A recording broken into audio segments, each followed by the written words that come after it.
जय हिंद बच्चों।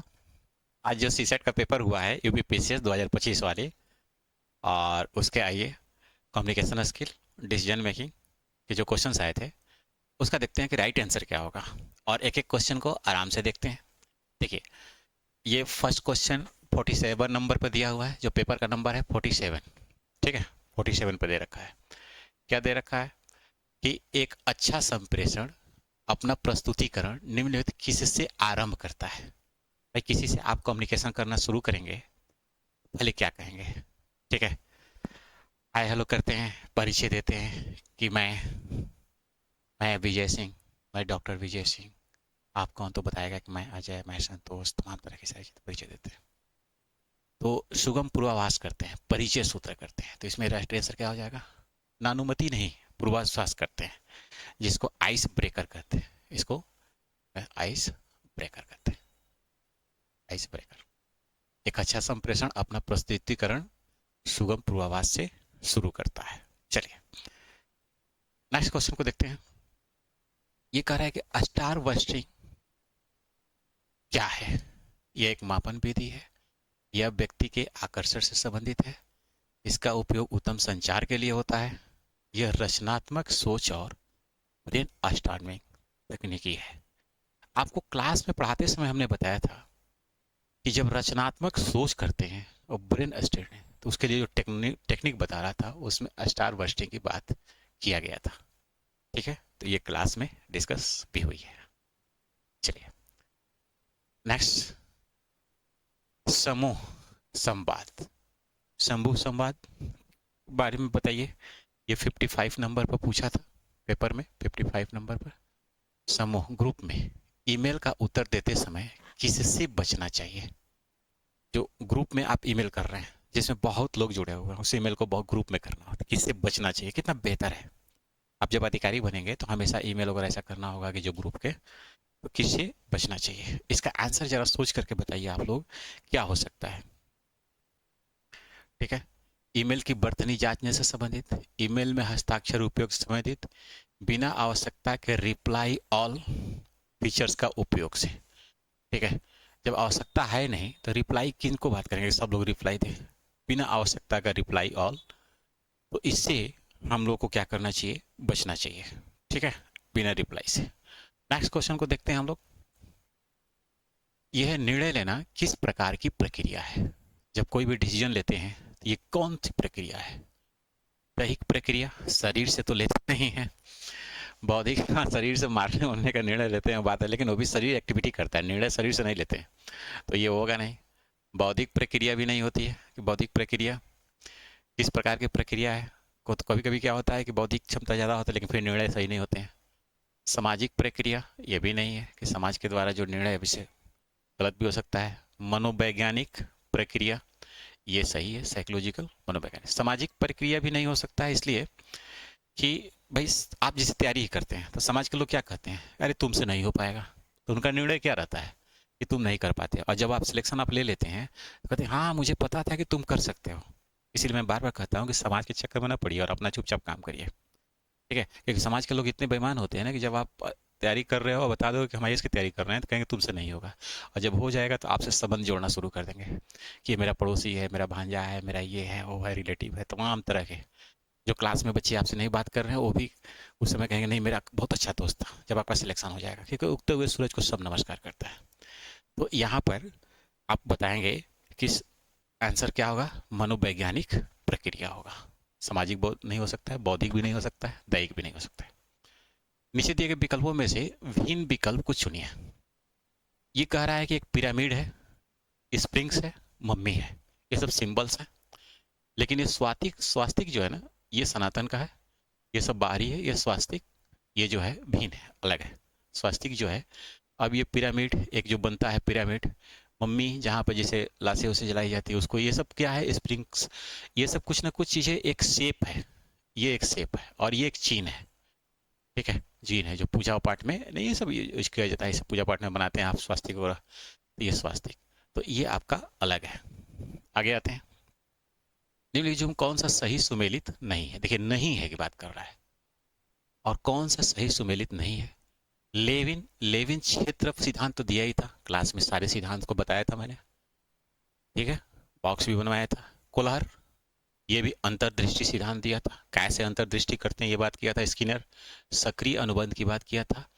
और पावलोव उद्दीपन अनुक्रिया इनका नहीं था, तो ये आंसर हो जाएगा, क्योंकि ये गलत है तो यही आंसर। और गलत को ही क्या करना है आपको, सही करना है, गलत को ही सही करना है। बात समझ में आ रही है कि गलत को ही क्या करना है, सही करना है। आइए नेक्स्ट देखते हैं। निम्नलिखित कौन सा अंतर व्यक्तिक इंटरपर्सनल पारस्परिक क्रिया का कौशल नहीं है। ठीक है, समानुभूति ये तो है, बताया था। और फिर इसके बाद में अंतर व्यक्तिक पारस्परिक संबंध, सकारात्मक सोच भी रहेगा तो होगा, शिष्टाचार भी होगा, लेकिन प्रशासनिक शक्ति ये नहीं है, प्रशासनिक शक्ति नहीं है। क्या है, प्रशासनिक शक्ति नहीं है। आगे देखते हैं हम लोग। प्रत्येक प्रकार का संप्रेषण प्रभावित होता है गैर विनिमय से। भाई संप्रेषण करेंगे तो गैर विनिमय से प्रभावित होगा, एक तो बात ये कह रहा है। भाई आप संप्रेषण कर रहे हैं और कोई दूसरी तरह की चीजें बोल रहे हैं, कोई कुछ और कह रहा है, कुछ आप कुछ और कह रहे हैं, तो ये कहाँ से प्रभावित होगा। अभी ग्रहण से, ये भी नहीं। संचार से कोई जरूरी नहीं है। संदर्भ क्या है, कंटेक्स्ट क्या है, कंटेक्स्ट कंटेक्स्ट क्या है, कंटेक्स्ट क्या है, इस पर निर्भर करता है। संदर्भ क्या है, कम्युनिकेशन का संदर्भ क्या है, इससे प्रभावित करता है, प्रभावित होता है। क्या आंसर होगा इसका, बी नंबर हो जाएगा। ठीक है, कंटेक्स्ट, कंटेक्स्ट से प्रभावित होता है। अगला कह रहा है कि यदि कोई वैज्ञानिक दार्शनिक नहीं है, ये तो सत्य है, दार्शनिक कोई वैज्ञानिक दार्शनिक नहीं है, माने वैज्ञानिक अलग है और दार्शनिक अलग है। यहाँ पर साइंटिस्ट अलग है और फिलोसफर अलग है, ये दोनों अलग है। तो कह रहे कुछ दार्शनिक वैज्ञानिक है, तो जरा बताइए जब दोनों अलग अलग हैं तो कुछ हो सकते हैं कि नहीं, आप थोड़ा सा इस पर बताइए। कुछ दार्शनिक वैज्ञानिक है, जब अलग अलग है तो ये हो ही नहीं सकता। कौन सा कथन सत्य है। कुछ अदार्शनिक अवैज्ञानिक है, भाई जो अदार्शनिक है, ठीक है, वो अवैज्ञानिक हो सकते हैं। ठीक है, कुछ अदार्शनिक, क्योंकि ये अलग अलग है तो ये सही हो सकता है।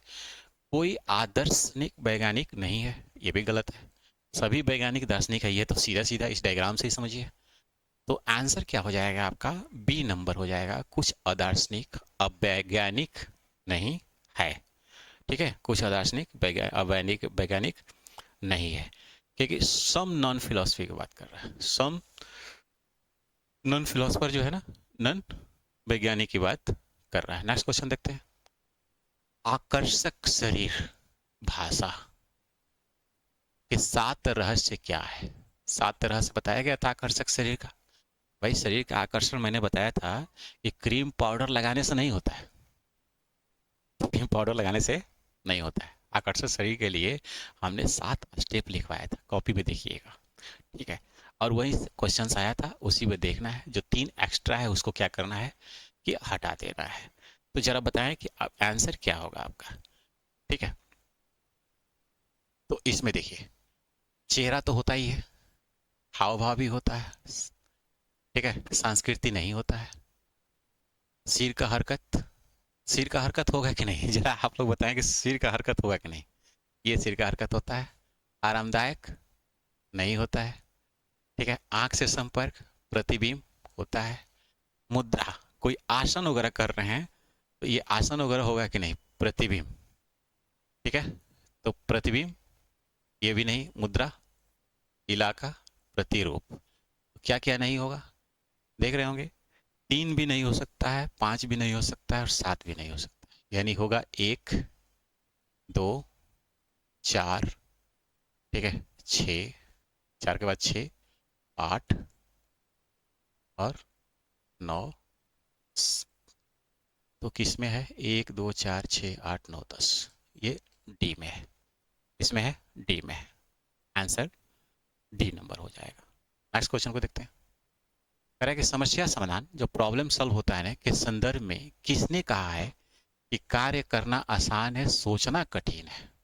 कार्य करना, क्लास में हम बराबर बोलते हैं कि कार्य करना आसान है, सोचना कठिन है। पहले सोच लो तो फिर कार्य कर आसान हो जाएगा। अब पहले सोचो, करते रहे, फिर सोचे ना, फिर कार्य करना आसान है, सोचना कठिन है। आखिर ये किसने कहा था? ठीक है, तो हमने बार बार कहा था कि गोभी की सब्जी, गोभी की सब्जी, गोभी याद करो तो उसको गोथी गोथी गोथी याद करो। ठीक है, तो ये क्या हो जाएगा? गोथी याद हो जाएगा। ठीक। नेक्स्ट, संप्रेषण प्रतिभागियों का चयन किस कारक द्वारा, दिखाई दे रहा होगा आप लोग को, संप्रेषण प्रतिभागियों का चयन किस कारक द्वारा प्रभावित होता है? किस कारक द्वारा प्रभावित होता है? ठीक है, तो सानिध्य क्या है उसकी, ये तो होता ही है। उपयोगिता क्या होती है, ये भी रहता है। अकेलापन, ये भी इससे भी प्रभावित होता है। उपयोगिता इसमें होगा, गुप्तता नहीं होता है, असमितता नहीं होता है। इसमें तीनों है, तो ये तीनों आंसर हो जाएंगे। ठीक है, संप्रेषण तीनों के तीनों हो जाएंगे। तो ये संप्रेषण से आए हुए क्वेश्चंस हैं, और आगे क्वेश्चंस हम मैथ्स का भी देख लेंगे। ठीक है, और इससे आप लोग मिला लीजिए कितना आप लोग का सही है। फिर मिलते हैं नेक्स्ट क्लास में। जय हिंद,